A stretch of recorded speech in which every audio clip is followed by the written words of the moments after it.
Maka para malaikat berkata, apa yang difirmankan oleh Rabbmu? Maka mereka menjawab, perkataan yang benar. Dan dialah yang maha tinggi lagi maha besar. Taib. Bab ini sengaja dicantumkan oleh Syekh Muhammad bin Abdul Wahhab dalam kitab Tauhid. Beliau ingin menyebutkan tentang dalil bahwasannya Allah Subhanahu wa ta'ala lah yang berhak diibadahi karena kesempurnaan sifat-sifatnya. Di mana salah satu sifat Allah Subhanahu wa ta'ala, Allah Subhanahu wa ta'ala adalah zat yang maha kuat. Sehingga dengan kekuatannya membuat para malaikat takut. Artinya makhluk sekuat malaikat tidak bisa keluar dari kekuasaan Allah Subhanahu wa ta'ala. Maka tidak berhak orang-orang menyembah para malaikat.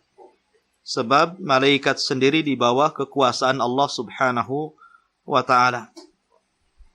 Itu intinya dari bab ini. Kenapa demikian? Karena di zaman dahulu banyak orang-orang yang mereka menyembah malaikat. Di zaman jahiliyah, sebagian orang-orang musyrikun, sebagian mereka menyembah malaikat. Maka Allah Subhanahu wa ta'ala berfirman di sini bahwa malaikat itu juga tidak keluar dari kekuasaan Allah Subhanahu wa ta'ala. Perhatikan ayatnya di sini. Hatta idza fuzzi'a an qulubihim. Hatta idza fuzzi'a an qulubihim, sehingga apabila dihilangkan ketakutan dari hati mereka. Kapan ini?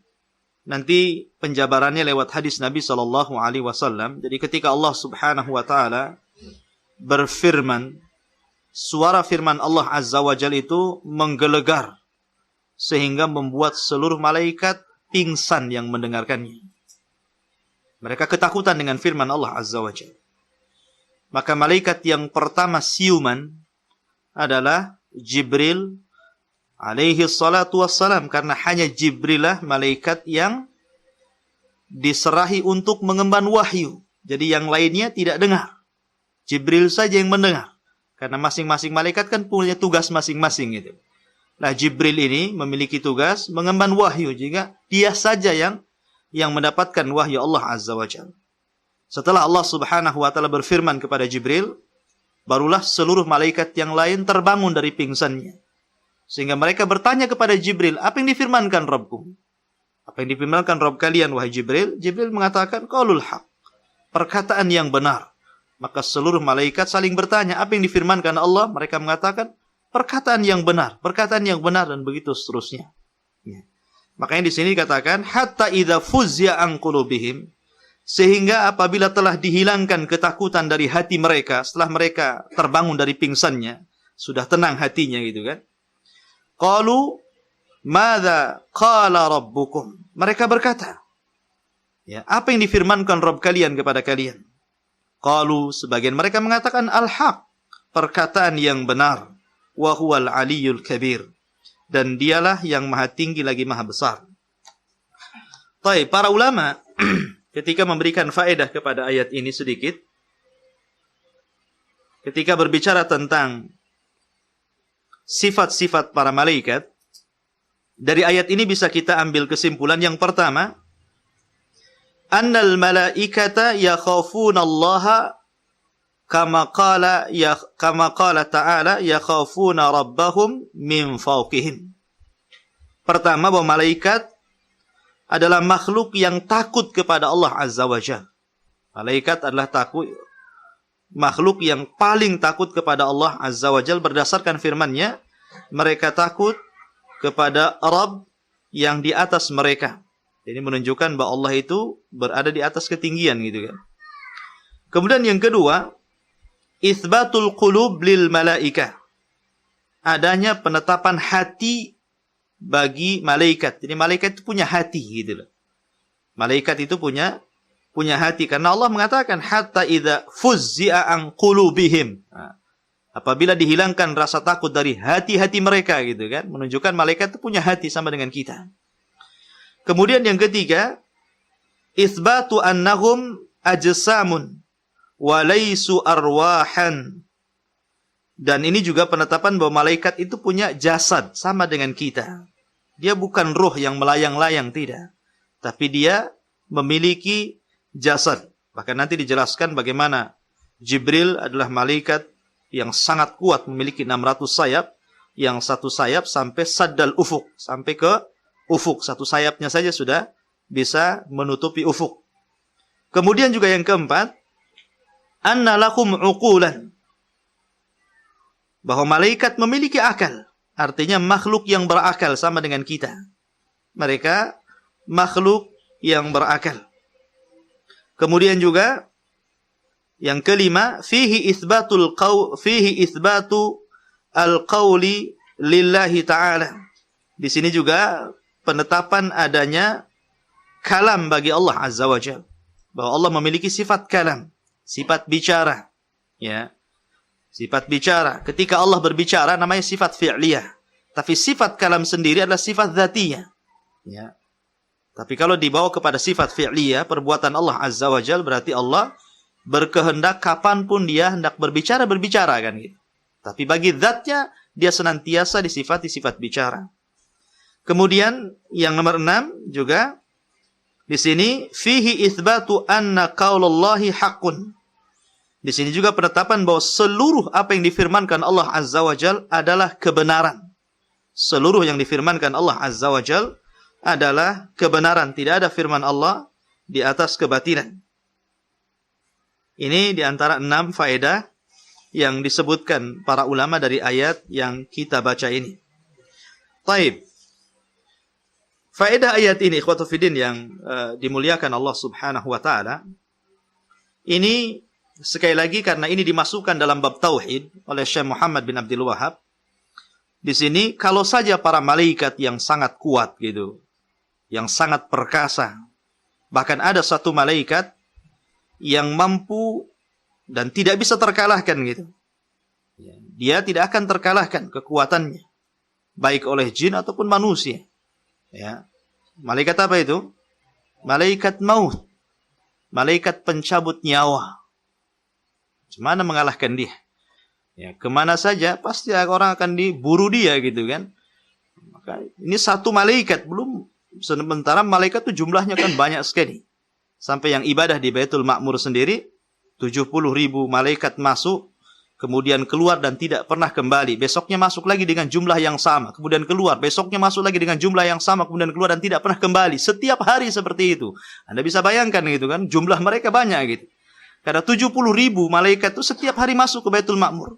Kemudian keluar dan nggak kembali. Datang malaikat yang lain dengan jumlah yang sama. Keluar nggak kembali. Datang dengan malaikat yang lain dengan jumlah yang sama. Jadi, setiap hari Anda bisa bayangkan bahwa tentara Allah itu banyak. Gitu. Lah malaikat yang memiliki kekuatan dan Allah berikan kekuatan daripada makhluk yang lainnya pun tidak layak untuk disembah. Gitu loh. Apalagi selain daripada malaikat yang dhaif, yang lemah gitu kan. Seperti yang dilakukan orang-orang musyrik, mereka menyembah kuburan, tempat-tempat keramat, ya jimat-jimat dan begitu seterusnya. Itu lebih rendah daripada malaikat. Kalau malaikat saja tidak bisa disembah dan masih di bawah kekuasaan Allah Azza wa Jalla, apalagi makhluk selain malaikat. Itu pendalilannya di sini. Ya. Baik.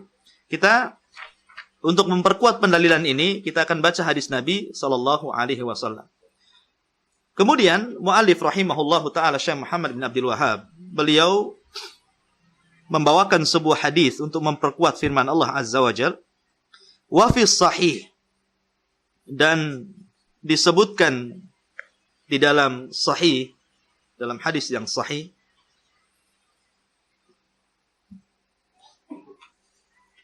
an Abi Hurairah radhiyallahu an anin Nabi sallallahu alaihi wasallam, dari Abu Hurairah radhiyallahu an.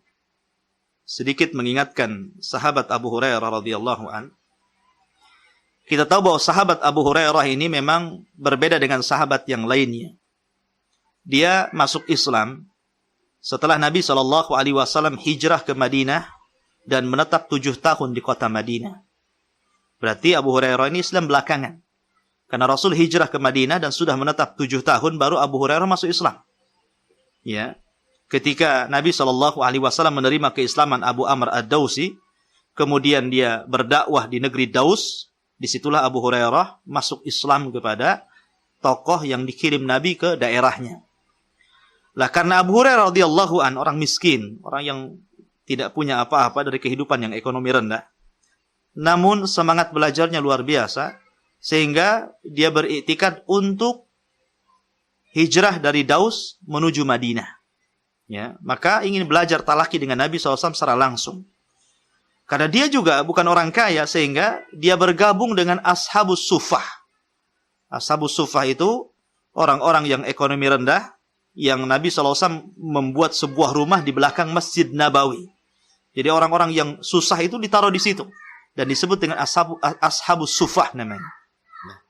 Nah, Abu Hurairah radhiyallahu an itu tinggal di situ selama beliau bermulazamah bersama Nabi SAW.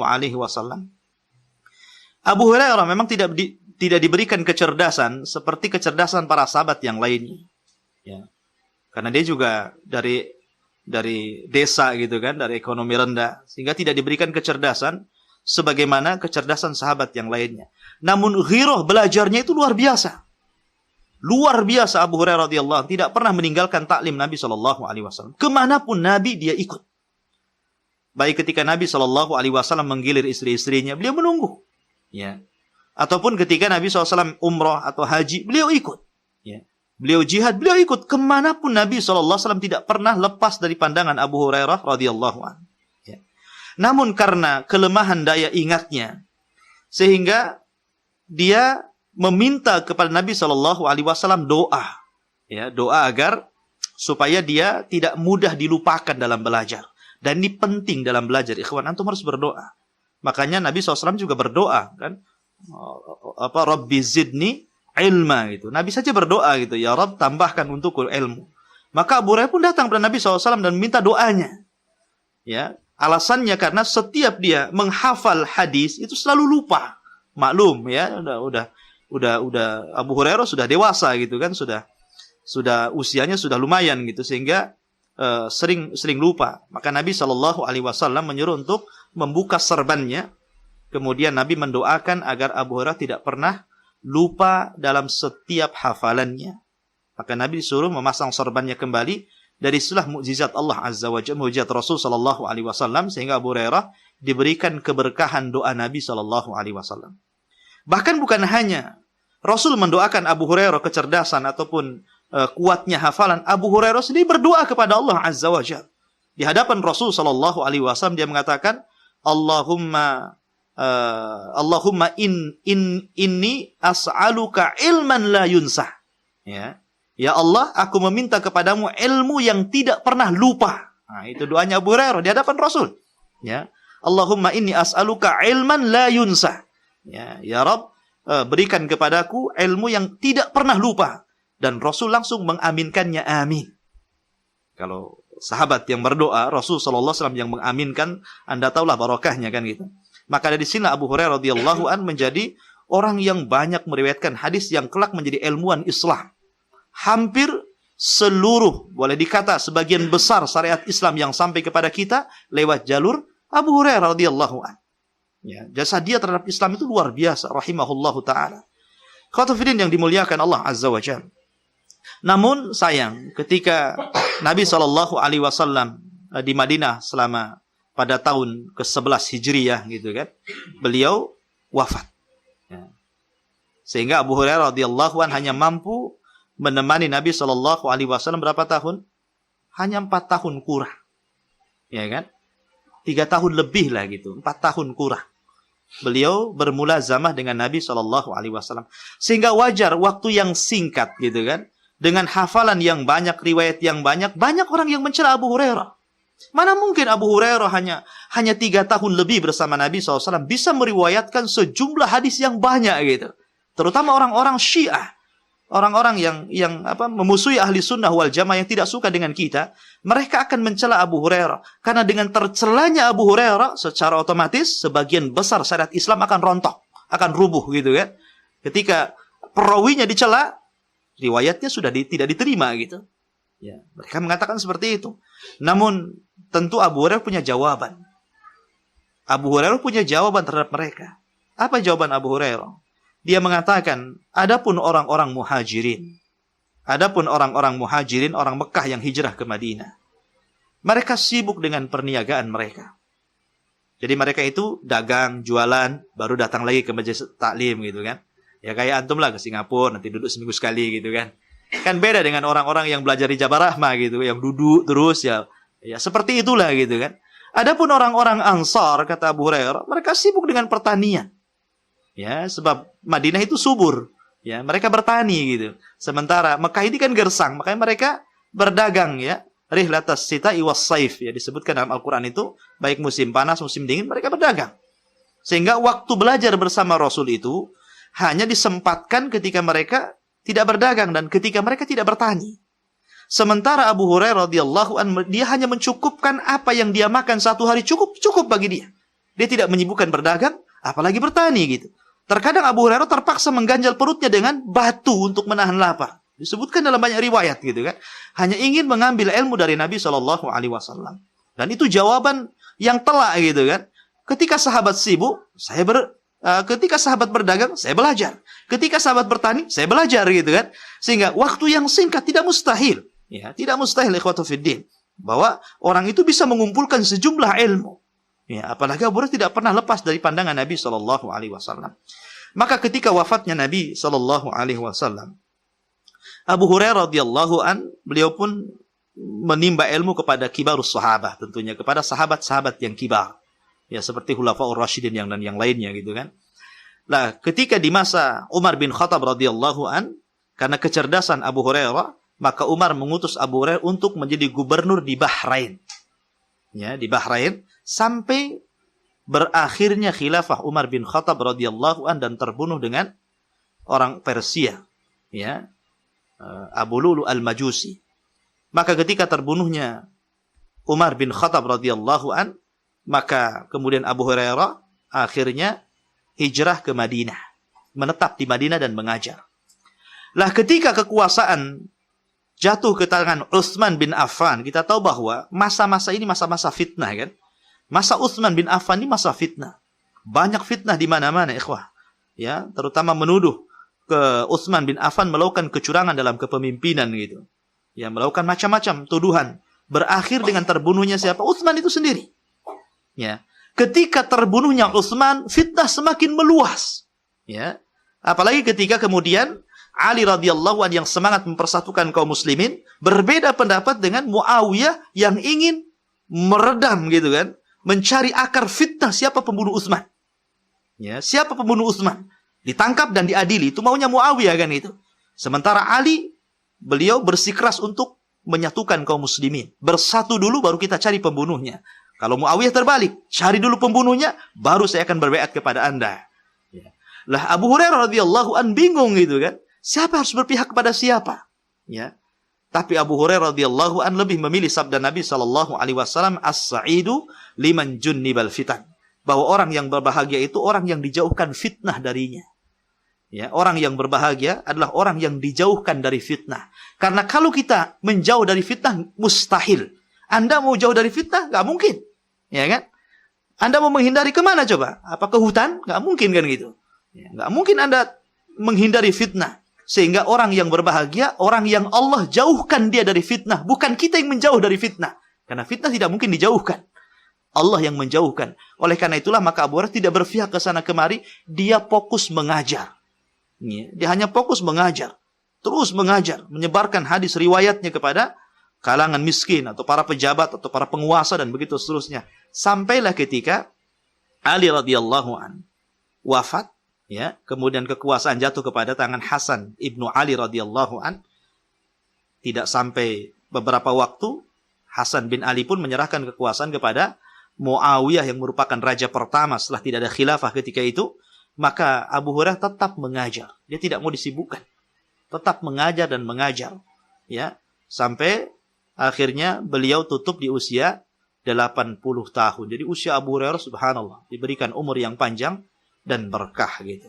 Namun demikian ikhwatu fiddin, apakah kemudian Abu Hurairah merasa cukup dengan sumbangsi dia kepada kaum muslimin, banyak meriwayatkan hadis Nabi SAW? Ternyata tidak, ikhwah.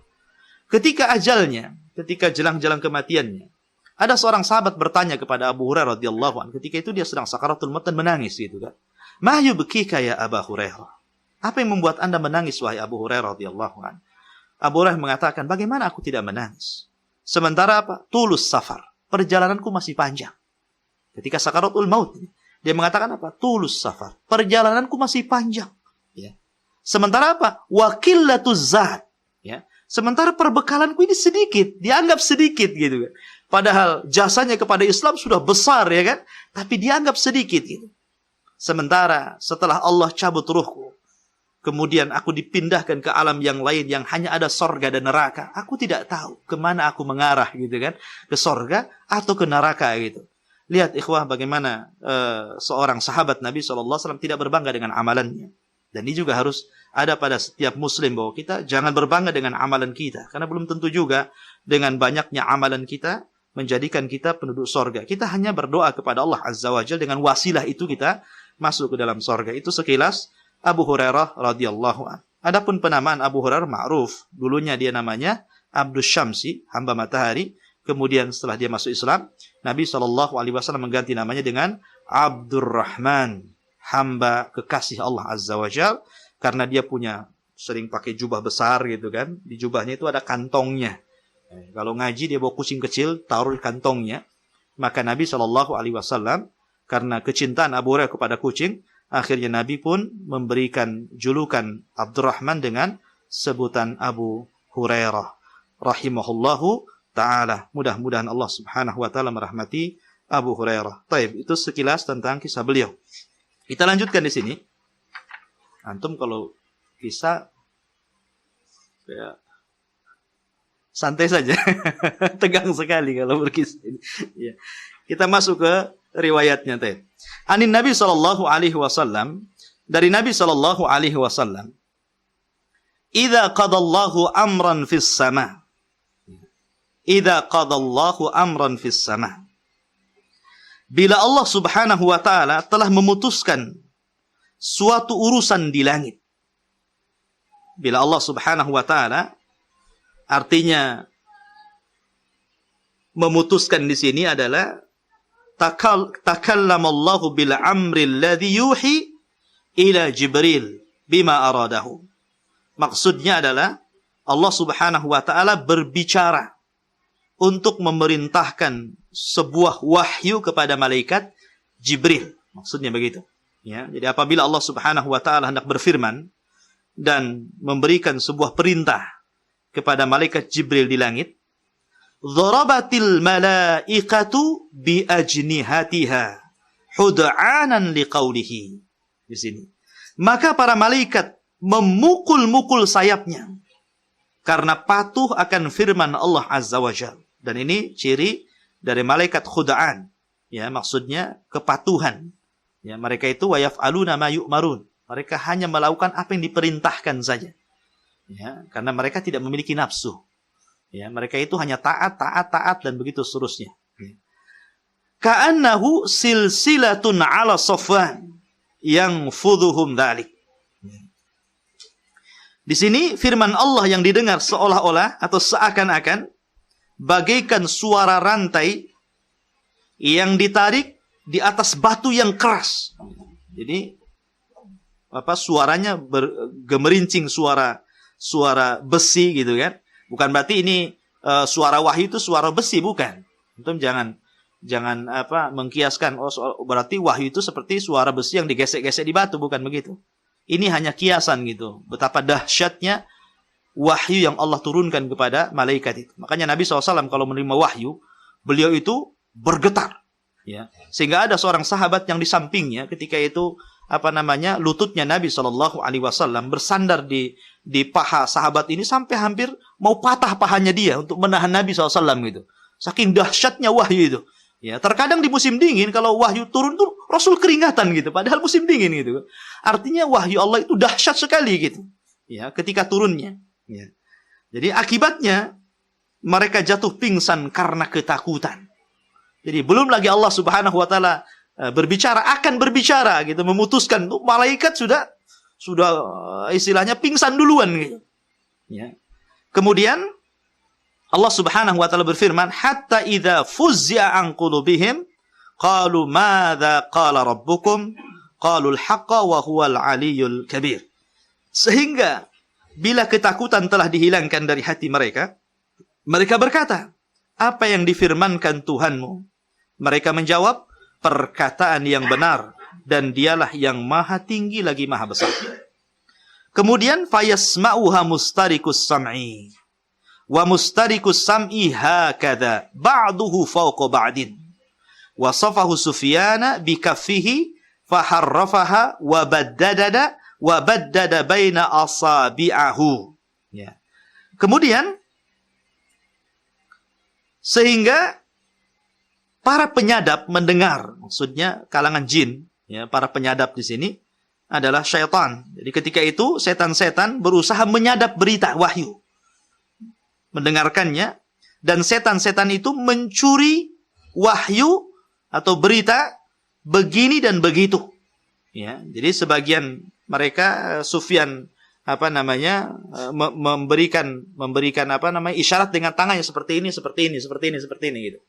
Jadi kalau antum tahu lomba panjat pinang gitulah. Nah, seperti itulah. Ya. Naik gitu kan sampai ke langit pertama. Mereka tidak bisa menembus langit berikutnya. Hanya di langit pertama saja. Ya. Jadi wasafahu Sufyan faharrafaha wa baddada baina asabi'ahum. Ya. Maka Sufyan Ibnu Uyainah menggambarkan keadaan mereka dengan telapak tangannya. Ia memiringkan tangannya. Ya, seperti ini. Ya, memiringkan tangannya. Jadi saling panjat memanjat gitu, sampai ke atas. Fayasma'al kalimata fayulqiha ila man tahtahu. Maka terkadang mereka mendengar satu kalimat. Ya, tidak banyak kalimat, satu kalimat gitu kan.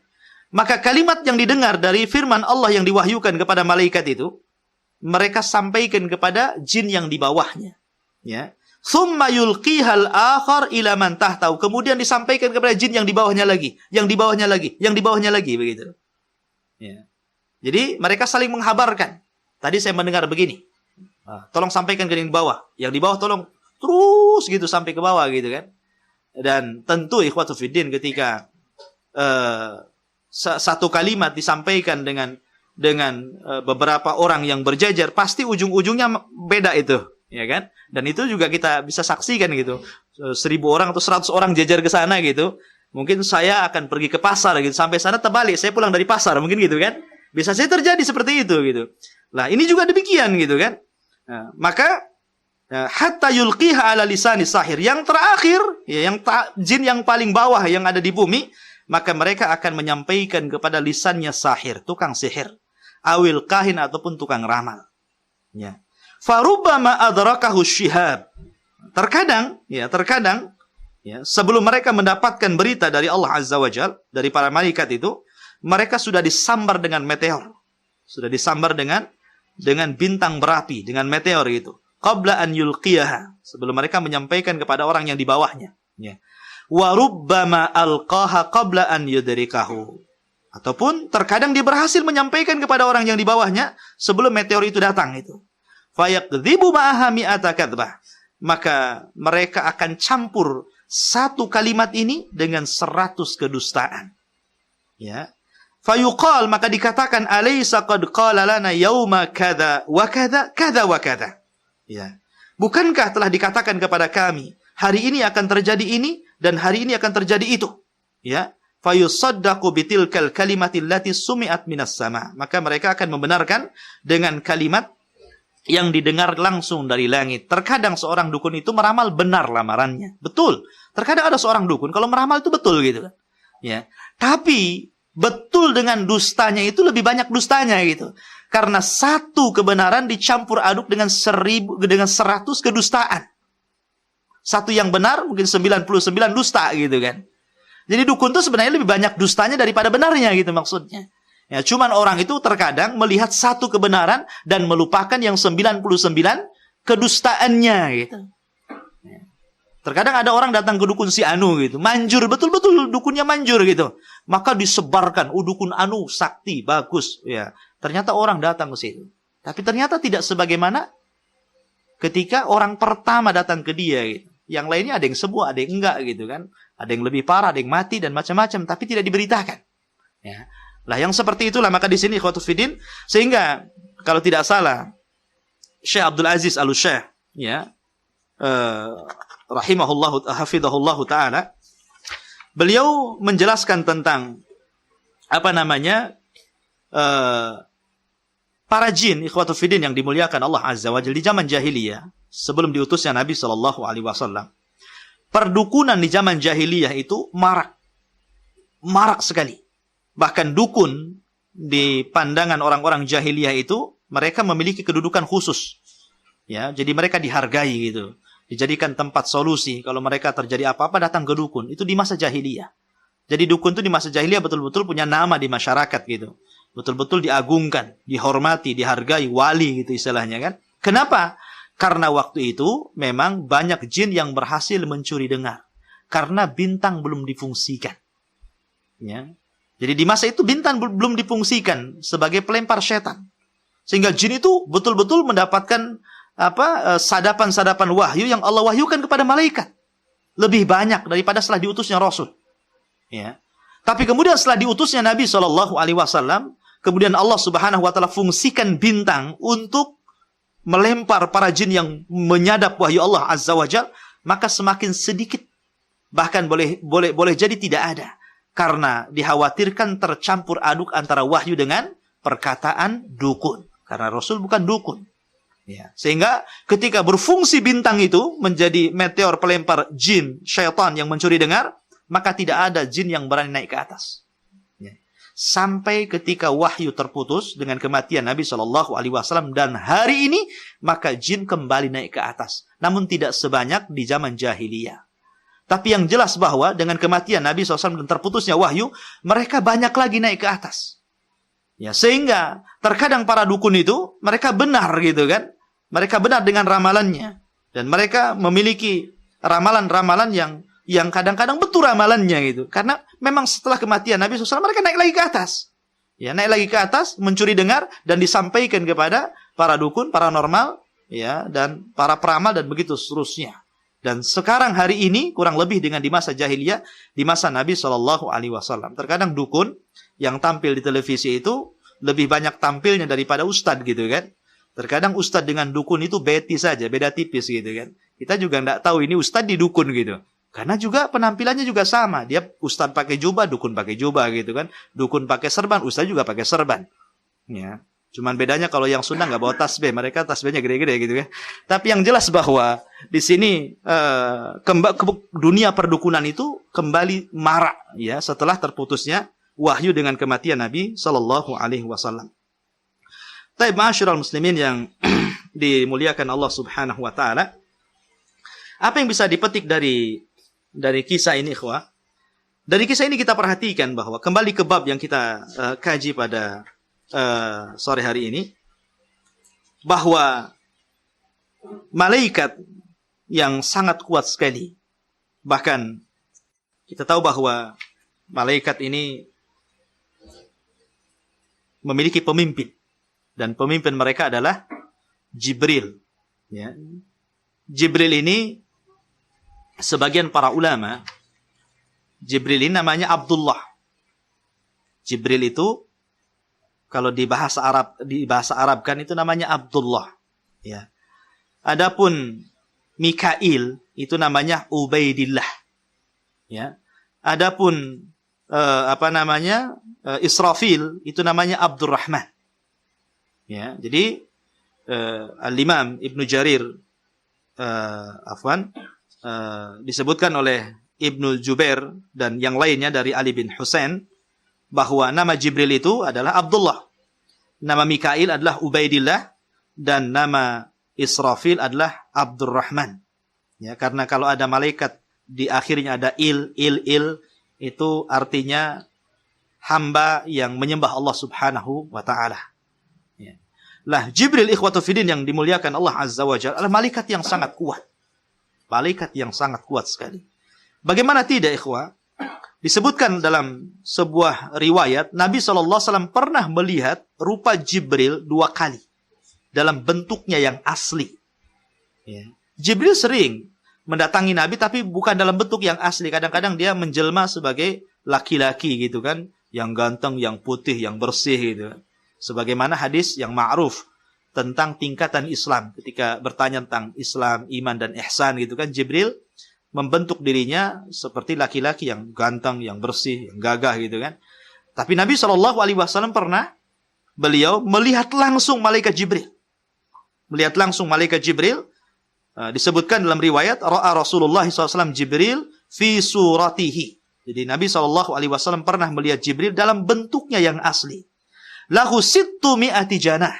Ya, dia memiliki 600 sayap. Ya, sayap dia terbanyak daripada malaikat-malaikat yang lainnya. Kullu janahin minha qad saddal ufuq. Setiap satu sayap dari 600 sayap itu sampai menutupi ufuk. Ya, saking besarnya gitu kan. Menutupi langit, bayangkan saking besarnya gitu. Ya. Bahkan dijelaskan yaskutu min janahihi min tahawil wa durri wal yaqut mallahu bihi alim. Sehingga ketika Jibril mengepakkan sayapnya seperti ini gitu kan, maka akan keluar aneka warna seperti pelangi. Ya. Kemudian juga akan terpancar dari sayapnya itu mutiara-mutiara dan juga yakut, batu muria. Ya, perhiasan-perhiasan yang sangat mahal gitu. Kalau dikepakkan sayapnya itu keluar berbagai macam warna, mutiara, batu mulia, bukan batu akik ya. Jadi seperti itulah Jibril. Keagungan Jibril seperti itu gitu. Dijelaskan bahwa Jibril itu luar biasa gitu. Karena dia adalah sayyidul malaikah, ya, pemimpinnya para malaikat, Jibril alaihi salatu wassalam. Lah Jibril seagung itu, sebesar itu, sekuat itu gitu kan. Dia tunduk dan patuh kepada Allah Azza wa Jalla. Kalau Jibril sekuat itu, seagung itu, patuh kepada Allah Azza wa Jalla dan berada di bawah kekuasaan Allah Azza wa Jalla, berarti dia tidak berhak dan tidak layak untuk diibadahi. Karena dia bukan Tuhan, dia makhluk. Dia makhluk Allah Azza wa Jalla. Maka kalau seandainya Jibril tidak boleh disembah gitu kan, karena dia pun berada di bawah kekuasaan Allah Azza wa Jalla, sekali lagi maka makhluk di luar daripada Jibril yang tidak sekuat Jibril, tidak semulia Jibril, ya tidak sehebat Jibril gitu kan, tidak lebih layak lagi untuk disembah. Ya, tidak lebih layak lagi untuk disembah. Ya, makanya Syekh Muhammad bin Abdul di banyak kitabnya ya menjelaskan bahwa tidak boleh kita menyembah malaikat, para nabi, para wali, orang-orang saleh gitu kan. Kalau malaikat saja tidak boleh, apalagi yang lainnya. Inti tauhidnya adalah di sini. Jadi Syekh Muhammad bin Abdul Wahhab rahimahullahu taala menyebutkan bab ini ingin membantah mereka. Ya, kalau malaikat saja tidak boleh sembah yang kuat, macam mana kalian menyembah yang lemah gitu? Kenapa kalian menyembah yang lemah? Yang pada bab sebelumnya kita sudah menjelaskan bahwa zat selain daripada Allah Azza wa Jal tidak memiliki kekuasaan walaupun sekulit ari. Ya, kalau kacang itu kan ada kulitnya. Walaupun sekulit ari sekalipun, sesembahan selain daripada Allah tidak memiliki kekuasaan segitu kecilnya, nggak punya. Nah, macam mana kemudian mereka akan disembah, dimintai, didoai dan begitu seterusnya. Wallahu a'lam. Ini diantara keterangan dari para ulama. Kemudian diriwayatkan juga dari Nawas bin Sam'an. Ya, Nawas bin Sam'an ini memang tidak banyak riwayat biografi yang disebutkan oleh para ulama seperti Az-Zahabi dan yang lainnya juga. Cuman memang beliau sahabat yang masuk Islam. Cuman beliau pernah dihadai sendalnya Nabi SAW. Ada riwayat biografi beliau tidak banyak dicatat para ulama gitu kan. Sehingga kita mau bercerita pun susah karena memang para ulama tidak banyak meriwayatkan sahabat Nawas bin Sam'an ini. Tapi ada sebuah kisah beliau pernah dihadiahi sandal Nabi sallallahu alaihi wasallam. Dan tentu sandal Nabi beda dengan sandal kita gitu kan. Nah, sandal Nabi kan luar biasa karena setiap dari alat yang dipakai Nabi seperti bajunya, kemudian serbannya, sandalnya, Bagi para sahabat itu keberkahan. Makanya jangan lagi jasad Nabi SAW di masa itu merupakan keberkahan gitu. Sampai ketika Nabi SAW tahallul, mencukur rambut, membotak rambut, rambutnya itu berebut para sahabat, bayangkan, ingin menyimpannya. Ya, menyimpannya. Dan Khalid ibn Walid berhasil menyimpan 3 helai rambut Nabi SAW yang selalu disimpan di balik sorbannya. Dengan itulah dia semangat jihad. Ya, sampai suatu ketika dia pernah sorbannya jatuh, kemudian dia ingin merebutnya sampai membunuh banyak musuh gitu. Sehingga para sahabat mengatakan, "Ya Khalid, engkau berperang untuk sorban atau untuk Allah?" gitu kan. Maka Khalid mengatakan, "Tahukah kamu dalam sorban itu ada 3 helai rambut Rasul. Saya tidak mau dihinakan di tanah musuh, maka saya akan ambil lagi dengan kemuliaanku." Maka akhirnya kemudian sorban itu berhasil diambil oleh Khalid ibn Walid. Intinya bahwa tidak banyak biografi yang disebutkan para ulama tentang sahabat Nawas bin Sam'an. Kemudian beliau mengatakan, qala Rasulullah sallallahu alaihi wasallam, "Idza arada Allah Ta'ala an yuha bil amri." Apabila Allah Subhanahu wa taala ya menghendaki untuk diwahyukan bil amri dengan sebuah perintah, dengan sebuah perkara, takallama bil wahyi, maka beliau akan bicara dengan wahyunya. Akhadatis samawati minhu rajfatan, atau kita baca aja dulu ya. Au qala ra'datan syadidatan khaufan minallahi azza wajalla. Fa idza sami'a dzalika ahlus samawat sa'iku wa kharru lillah sajida.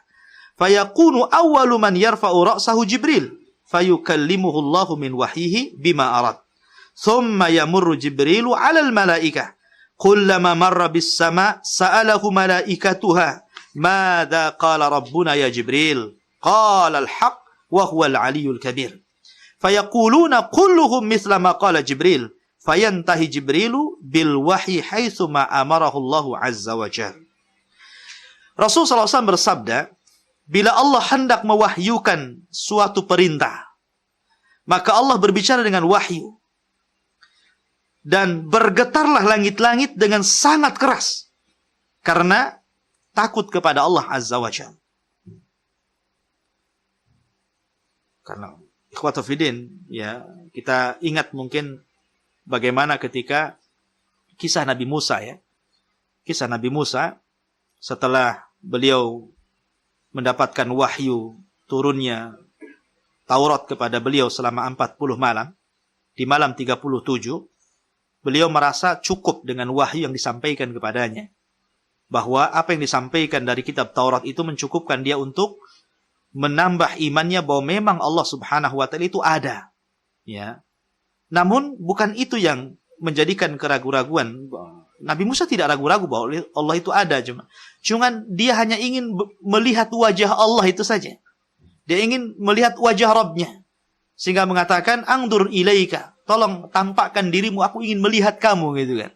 Tapi Allah Subhanahu wa taala mengatakan, "Lantarani." Kau tidak mungkin melihatku. Bukan tidak mustahil, bukan mustahil Allah tidak bisa lihat, tidak. Allah bisa dilihat.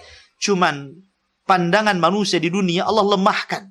Sehingga kita tidak sanggup melihat Allah di dunia. Karena melihat Allah itu, Allah berikan nikmat, kita sanggup memandangnya hanya di akhirat, di sorga nanti. Bagi orang-orang yang beriman bisa melihat wajah Allah Azza wa Jalla, dan itu kenikmatan yang sangat besar. Tapi di dunia, maka setiap pandangan manusia dilemahkan untuk melihat Rabbnya. Termasuk para nabi, dan termasuk disinilah Musa yang mendapat gelar Kalimullahi Azza wa Jalla. Ya. Nah ketika Musa alaihissalam mendesak gitu kan, Allah tidak menolaknya. Cuman Allah hanya mengatakan, "Baik Musa, kalau engkau ingin melihatku, tolonglah lihat gunung Tursinah itu." Maksudnya, lihat gunung sekokoh itu. Ya, gunung batu Tursinah itu, lihat ke sana. Ya, saya akan menampakkan zatku di hadapan gunung itu. Ya, saya akan menampakkan zatku di hadapan gunung itu. Apa yang terjadi? Ya, falamma tajalla lil jabal, ketika Allah Subhanahu wa taala menampakkan zatnya di depan bukit Tursinah, ja'alahu dakka, tiba-tiba bukit itu hancur berkeping-keping. Itulah. Artinya Allah belum lagi berfirman, menyampaikan wahyunya gitu kan, baru menampakkan zatnya saja, gunung itu sudah hancur gitu kan. Apalagi ketika Allah Azza wa Jalla ya melakukan pembicaraan dengan firman-Nya. Maka wajar kalau seandainya kemudian langit-langit itu bergetar semuanya. Ya, gemuruhnya itu membuat getar langit. Jadi dahsyatnya wahyu Allah, menunjukkan dahsyatnya wahyu Allah subhanahu wa ta'ala. Dan bila penghuni langit-langit mendengarkan wahyu tersebut, mereka jatuh pingsan. Bayangkan. Langit pertama, langit kedua, langit ketiga, langit keempat, sampai langit ke pertama gitu kan. Dari langit pertama sampai langit ketujuh, pingsan semuanya malaikat. Ya. Semuanya pingsan. Ya. Jatuh pingsan. Dan tersungkur sujud kepada Allah Azza wa Jalla. Dan yang pertama kali bangkit adalah malaikat Jibril. Sehingga dialah yang hanya mendengar wahyu, yang lain tidak. Karena ketika Allah berfirman, malaikat yang lain pingsan. Ya. Hanya dialah yang mendengar wahyu. Karena memang Jibril lah yang ditugaskan menyampaikan wahyu. Ya. Lantas Allah subhanahu wa ta'ala berbicara kepada Jibril dengan wahyu-wahyunya yang ia kehendaki. Ya. Kemudian malaikat Jibril melewati para malaikat yang lain itu setelah mereka terbangun. Ya. Setiap kali melewati langit, para malaikat penghuni langit tersebut bertanya kepada Jibril, "Madza qala rabbukum ya Jibril?" Apa sih yang difirmankan Tuhan kita wahai Jibril? Maka Jibril pun menjawab, kebenaran. Perkataan yang benar, kebenaran, perkataan yang benar. Dan itulah yang disampaikan kepada Jibril. Begitu juga malaikat yang lain menyampaikan kepada malaikat yang lain, yang disampaikan kebenaran, kalimat yang benar, dan begitu seterusnya, ya. Dan dia adalah zat yang maha tinggi lagi maha besar. Maka mereka semua mengucapkan seperti yang diucapkan Jibril. Kemudian Jibril menyampaikan wahyu kepada yang diperintahkan Allah Azza wa Jalla untuk disampaikan kepadanya. Ya, dan seluruh para nabi dan rasul didatangi malaikat Jibril untuk mengemban wahyu. Termasuk rasul kita Muhammad sallallahu alaihi wa ala alihi wasallam. Wallahu a'lam ikhwata fiddin yang dimuliakan Allah Azza wa Jalla. Saya kira cukuplah satu bab pada sore hari ini. Iya, Allahu a'lam. Yang jelas bahwa Nabi sallallahu alaihi wasallam ataupun Al-Qur'an, beliau tidak menjelaskan, akan tetapi setiap Lailatul Qadar Jibril turun. Jibril turun ke langit dunia setiap malam Lailatul Qadar. Dan itu disebutkan dalam Al-Qur'an. Ya. Allah mengatakan inna anzalnahu fi lailatul qadr. Wa ma adraka ma lailatul qadr? Lailatul qadri khairun min alfi syahr. Kemudian lanjutnya apa? Tanazzalul malaikah warruh. Nah, ada kata-kata ruh di sini. Ya. Maka setiap malam Lailatul Qadar itu tanazzalul malaikah, malaikat turun dari langit ke dunia. Ya. Bersama ruh, bersama malaikat Jibril. Jadi mereka dipimpin oleh Jibril turun ke langit dunia. Ya. Pada malam apa? Pada malam Lailatul Qadar. Karena itu adalah malam yang sangat mulia bagi umat Islam. Ya, lebih baik daripada 1000 bulan beribadah kepada Allah Azza wa Jalla. Sampai kapan? Ya, tanazzalul malaikatu warruh fiha biidzni rabbihim, tentu dengan izin Allah juga.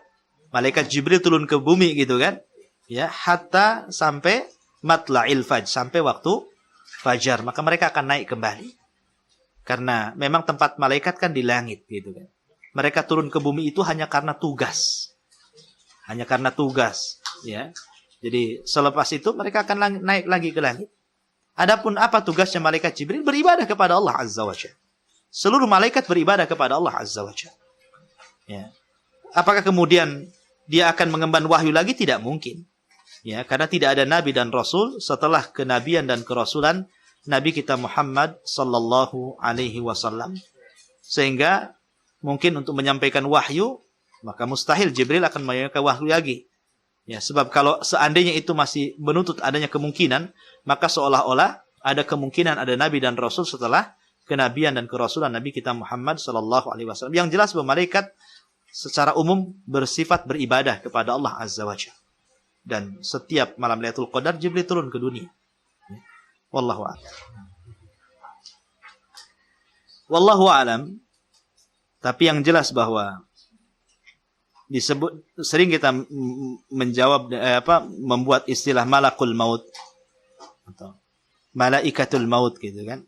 Terkadang menggunakan lafaz ifrad, terkadang menggunakan lafaz jama' gitu kan. Apakah dia satu malaikat atau memiliki banyak malaikat? Yang jelas tugas dia mencabut nyawa, wallahu a'lam. Seandainya dia satu malaikat pun tidak mustahil. Karena dia memiliki kekuatan. Memiliki kekuatan yang Allah berikan. Dan tidak ada yang bisa menolaknya gitu kan. Karena malaikat pun bagi bangsa jin adalah alam gaib. Jin tidak bisa melihat malaikat. Kalau jin bisa melihat malaikat, nanti kejar-kejaran dengan malaikat maut.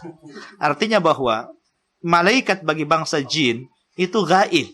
Sama dengan kita juga dengan jin dan malaikat gaib gitu, tidak tahu. Ya, karena jin juga bisa mati gitu. Yang tidak mati cuma iblis saja, matinya nanti ketika hari berbangkit saja. Ya, yang jelas wallahu a'lam. Tapi tugas dia adalah mencabut roh. Makanya ketika dijelaskan dalam, kalau tidak salah, tafsir Jalalain gitu kan, wallahu a'lam tentang sanadnya. Tapi yang jelas masyhur kisahnya tentang kisah di zaman Nabi Sulaiman. Ya, ketika Nabi Sulaiman sedang berbincang bersama rekannya di istananya gitu kan. Nah, sedang asik-asik, tiba-tiba datang orang yang menggedor pintu dengan keras. Ya kan? Langsung dibukakan oleh Nabi Sulaiman. Rupanya orang ini sangat menakutkan. Ya. Dan pandangannya selalu mengarah kepada wajah rekannya Sulaiman ini. Terus dipandangi gitu kan. Sampai ketakutan, orang baru datang langsung dipelototi gitu. Dan wajahnya seram gitu. Sehingga ketika itu Nabi Sulaiman berbisik sebentar, kemudian orang ini pergi gitu. Kemudian rekannya Sulaiman mengatakan, wahai Nabi Sulaiman, siapa dia gitu kan. Ya, dia adalah malaikat maut katanya. Dia lagi cari mangsa. Dia cari orang yang akan dicabut ruhnya. Wih, ketakutan dia kan. Nah, jangan-jangan saya. Jangan-jangan saya gitu kan. Karena sudah melihat orangnya gitu. Akhirnya dia mengatakan kepada Sulaiman, ya Sulaiman, tolong terbangkan saya. Terserah kemana saja yang kau sukai. Yang jelas jauhkan aku dari dia gitu kan. Akhirnya Nabi Sulaiman menerbangkan dia sampai ke negeri India. Ya. Sampai di sana rupanya malaikat itu sudah nunggu gitu kan. Ya kan? Jadi Nabi Sulaiman berkata kepada malaikat itu, ya, kenapa kau tidak cabut ketika dia berada di istanaku gitu kan? Kenapa mesti kau cabut di sini gitu? Karena malaikat maut mengatakan, karena Allah memerintahkan agar aku mencabut di tempat ini. Ya, bukan di sana gitu kan. Artinya apa? Aina ma takunu yudrikumul maut gitu kan. Di mana saja kalian berada, pasti kematian itu menjemput kamu. Bukan kamu menjemput kematian, tidak. Ya, kematian yang menjemput kita. Makanya Allah mengatakan, walau kuntum fi burujim musayyada, walaupun kau bentengi rumah kalian setebal apapun, ya kalau sudah datang, la yastakhiruna sa'atan, wa la yastaqdimun. Enggak mungkin maju, enggak mungkin mundur, pas mantap waktunya gitu kan. Ya, wallahu a'lam. Iya, Allah sengaja membiarkan. Ya, kalau Allah mau, ya, mereka tidak mungkin mampu mendengar. Tapi Allah sengaja membiarkan atas kehendak Dia. Ya, untuk menjadi fitnah bagi manusia kan. Sebab disinilah kadang-kadang hikmah Allah Subhanahu wa taala. Jangan dikira ketika Allah menciptakan Fir'aun sia-sia, menciptakan setan sia-sia, Allah bisa saja ngapain ciptain setan gitu kan? Buat rusak saja gitu. Ngapain ciptakan Fir'aun, ngapain ciptakan Namrud, ngapain ciptakan Abu Jahal gitu kan? Enggak ada Abu Jahal kan enak Nabi dakwah gitu kan. Artinya ini semua ujian dari Allah Azza wa Jalla. Ada hikmah di balik. Makanya di situ juga hikmah kenapa Allah menciptakan surga dan neraka di situ kan? Karena di situ ada orang jahat, ada orang baik gitu. Tapi bukan berarti Allah masukkan ke dalam neraka karena kezalimannya gitu. Ya. Tapi Allah Subhanahu wa taala masukkan karena keadilannya, sebagaimana Allah memasukkan orang ke dalam surga karena rahmatnya, bukan karena amalannya gitu. Jadi intinya bahwa Allah Subhanahu wa taala Maha tahu bahwa mereka mampu mencuri dengar. Tapi ingat bahwa Allah membatasi. Tidak semua perkataan yang Allah wahyukan Allah berikan dengar kepada mereka. Ya kan? Mereka hanya mampu mencuri sedikit saja. Umpamanya Allah Subhanahu wa taala mungkin memerintahkan malaikat Jibril untuk menyampaikan bahwa akan terjadi ini, akan terjadi itu, akan terjadi gempa, terjadi tsunami, terjadi ini, terjadi itu umpamanya kan? Ya, mungkin di banyak daerah, tapi mungkin setan ini mungkin hanya tahu di satu daerah saja gitu kan? Ya, sehingga dia menyampaikan kepada dukun, akhirnya dicampurkan dengan 100 kedustaan gitu. Ya, sehingga terkadang seorang dukun meramal betul ramalannya, dan itu istidraj namanya. Istidraj itu kebetulan gitu. Yang diramalkan satu benar, yang 99 ramalan itu dusta gitu maksudnya. Dan ini memfitnah manusia, ujian dari Allah Azza wa Jalla. Ya, ujian dari Allah Azza wa Jalla tentang ketauhidan kita. Nah, agar kita mentauhidkan Allah Azza wa Jalla. Wallahu a'lam. Mencari berkah, mencari kebaikan. Karena kecintaan mereka kepada Rasul. Sehingga ketika Rasul berwudu, bekas air wudunya itu rebutan sampai mau perang. Sahabat itu kalau Rasul berwudu, itu rebutan air wudunya sampai hatta kadu yaktatilun. Dalam riwayat itu sampai hampir mereka tonjok-tonjokan. Hampir mereka perang itu untuk mengambil sisa wudunya Rasul. Kalau sisa air minum saya, ada yang perang. Ya. Jadi, karena memang lain gitu. Rasulullah SAW memiliki keberkahan gitu. Ada sebuah riwayat sampai, apakah riwayat ini wallahu alam, tapi ada seorang pembantu Nabi, Thauban namanya. Ketika Nabi SAW dibekam gitu kan. Kemudian bekas darahnya disuruh dibuang, ya, maka dibawa ke belakang, bukan dibuang, diminum sama dia. Ya kan? Untuk mencari keberkahan gitu. Wallahu alam, riwayat ini saya enggak, tapi ini ma'ruf kisahnya. Artinya, kalau salah satu istri Nabi, justru apa? Ketika Nabi tertidur, beliau nampung keringatnya. Ya. Karena keringat Nabi itu sangat harum sekali. Menunjukkan bahwa tidak ada AC ketika itu. Ya kan? Kalau ada AC, gak ada keringatnya kan? Artinya Nabi itu memang panas kan? Tidur di tempat panas sampai keringatnya ditampung banyak gitu. Menunjukkan memang subhanallah ya ketika itu. Nabi sederhana sekali gitu. Ya. Ditampung keringatnya untuk minyak wangi. Ya kan? Kalau antum nampung keringat saya, nggak ada yang mau. Artinya bahwa memang beda gitu. Nabi SAW memiliki berkah gitu. Jasadnya memiliki, tapi Nabi tidak merintahkan. Ini hanya karena dia adalah khairul anam, khairul basar, sayyidul anbiya wal mursalin gitu kan. Sebaik-baik manusia. Bahkan dia lebih mulia daripada malaikat gitu kan. Lebih mulia daripada jin. Ya, dan pemimpinnya para nabi dan rasul. Sehingga wajar kalau kemudian bagian-bagian tubuhnya, keringatnya, baunya itu luar biasa gitu. Apalagi dijelaskan Nabi itu tidak pernah lepas daripada minyak wangi. Rasul itu tidak pernah lepas dari minyak wangi. Dia selalu pakai minyak wangi. Ya wajar lah kalau pakai minyak wangi, kan memang wangi terus. Ya. Kalau kita kan Jumatan saja, selain itu kecut. Ya. Alhamdulillah. Pertama tentang masalah pelajaran dari sifat-sifat malaikat yang membawa keimanan kita, bahwa kita harus yakin bahwa setiap manusia itu ada malaikatnya, ya kan? Nah, terutama di samping kanan dan kiri kita, namanya Raqib dan juga Atid. Menambah keimanan kita bahwa jangan sekali-kali mengucapkan kalimat yang membuat Allah murka karena akan dicatat. Ya, tetapi katakanlah yang membuat Allah ridho karena akan dicatat.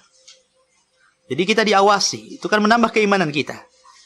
Yang kedua, Allah mengutus malaikat maut yang tidak segan-segan menyambut nyawa kita kapanpun, dimanapun, dalam kondisi apapun gitu.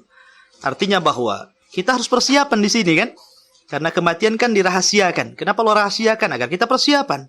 Apa persiapan kita? Ya taqwallahi azza wa jalla wa tazawwadu fa inna khaira zadi taqwa. Kemudian di antara akhlak malaikat, malaikat tidak pernah maksiat. Ya, wa yaf'aluna ma yu'marun. Mereka hanya melaksanakan yang diperintahkan saja. Yang tidak diperintahkan mereka tidak dilaksanakan. Mereka hanya, dan mereka rasa takutnya kepada Allah luar biasa. Ya, rasa takutnya kepada Allah, dan kalau kita mau memerinci tentang akhlak-akhlak malaikat luar biasa. Ya, luar biasa dan tidak cukup dalam satu waktu ya. Kemudian yang kedua tentang masalah hadis. Hadis ini ada dua, ada hadis qudsi, ada hadis biasa. Hadis qudsi dengan Al-Qur'an itu beda, walaupun sama-sama. Kalau hadis qudsi itu tanpa perantara malaikat. Jadi hadis qudsi itu langsung antara Rasul dan Allah Subhanahu wa taala. Ya. Tapi kalau Al-Qur'an itu lewat perantara Jibril. Ya. Kemudian ada orang mengatakan kalau gitu hadis qudsi lebih hebat dong dari Al-Qur'an. Kenapa? Karena tanpa ada perantara. Sementara Al-Qur'an ada perantara. Hadis qudsi enggak ada perantara kan gitu. Tidak.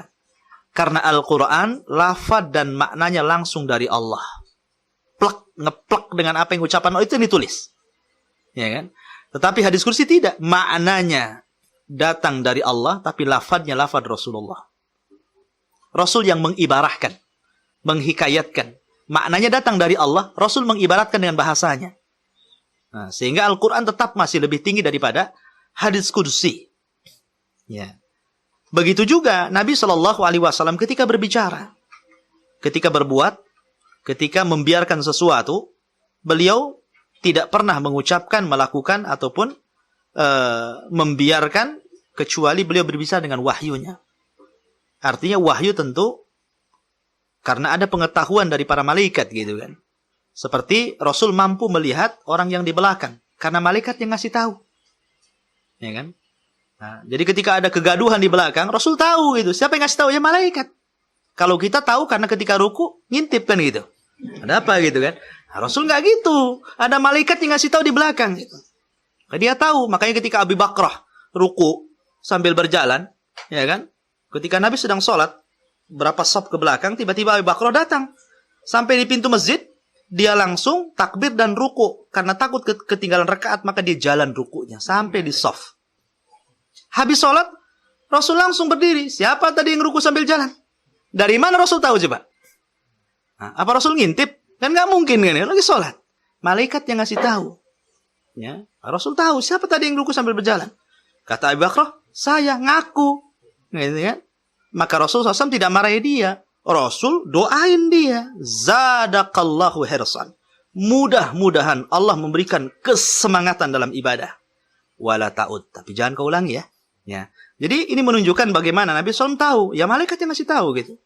Jadi, tapi sisi kemanusiaannya juga ada. Rasul memiliki sisi kemanusiaan. Artinya terkadang Rasul juga salah gitu kan. Akan tapi tentu dia maksum. Maksudnya ada yang mengatakan maksum itu dia tidak mungkin terjerumus kepada dosa besar, tapi ada kemungkinan terjerumus kepada dosa kecil. Ya. Karena Nabi SAW pernah keliru ketika dia berdakwah. Kemudian beliau melihat para pembesar Quraisy ini ladang dakwah. Kalau para pembesarnya kena, insya Allah bawahannya kena. Itu menurut prediksi Nabi kan gitu. Tapi salah. Ketika Abdullah ibn Maktum hendak masuk Islam karena dia seorang yang ekonomi rendah, buta lagi gitu kan, nggak dipedulikan sama Nabi. Allah tegur dia kan, abasa wa tawalla an ja'ahul a'mah wa ma yudrika la'allahu yazakka. Ya. Allah tegur dengan ayat ini. Kemudian ketika Nabi SAW berdebat dengan Abu Bakar dan Umar tentang tawanan Badar. Ya, Abu Bakar mengatakan jangan dibunuh, ditebus saja sama keluarganya gitu. Tapi Umar mengatakan tidak. Ini harus dibunuh. Mereka musuh Allah dan Rasulnya. Ketika itu Rasul cenderung kepada pendapat Abu Bakar. Tapi Allah turunkan ayat menegur Rasul, ya, bahwa maka nalin nabi ayyakuna lahu asra hatta yuskhina fil ard. Tidak layak bagi seorang yang punya tawanan. Akhirnya 70 tawanan Badar dibunuh. Sesuai dengan keinginan Umar. Ya kan? Nah, kemudian ketika Rasul meninggal Abdullah Ubay bin Salul bin Sabah, tokoh munafik Madinah. Rasul sempat akan mendoakan. Nah, Umar sudah menegurnya. Dia itu munafik, musuhmu, musuh Allah dan Rasulnya. Tapi Rasul tetap gitu kan. Akhirnya Allah turunkan, wala taqum ala ahadim minhum mata abada. Kau tidak boleh berdiri mendoakan mereka selama-lamanya. Ya, karena orang-orang munafik yang sifatnya i'tiqadi itu sama dengan orang kafir. Tempat mereka fidarkil asfali minan nar, di bawah intip neraka yang paling dalam gitu kan. Jadi ada sisi kemanusiaannya juga ada. Kadang-kadang Rasul lupa. Ketika dia sholat 2 rakaat, sholat duhur kalau nggak salah, atau sholat asar gitu kan, 2 rakaat, habis sholat langsung pergi, duduk gitu kan. Ada orang yang namanya Dzul Yadain mengatakan, Rasul, kamu mengqashar sholat atau memang ada wahyu yang membatasi sholatnya 2 rakaat? Kata Rasul, tidak. Aku tidak mengqashar dan aku tidak lupa. Ya. Akhirnya Dzul Yadain mengatakan, kalau tidak diqashar dan tidak lupa, kenapa Anda sholat duhur 2 rakaat gitu kan? Maka kemudian Rasul bertanya kepada sahabat yang, betulkah yang dikatakan Dzul Yadain? Iya betul. Oh kalau gitu nambah 2. Kemudian sujud sahwi kan gitu. Artinya sisi kemanusiaannya ada. Kadang lupa, kadang keliru. Tapi setiap lupa dan keliru, pasti Allah akan ingatkan dia. Karena makanya dalam setiap syahadat kita juga dikatakan abduhu wa rasuluh. Dia hambanya sama dengan kita. Ana basyarum mithlukum, saya manusia seperti kalian, tapi dia juga Rasul. Artinya hamba jangan disembah, tapi dia Rasul, maka jangan pernah didustakan kata-katanya.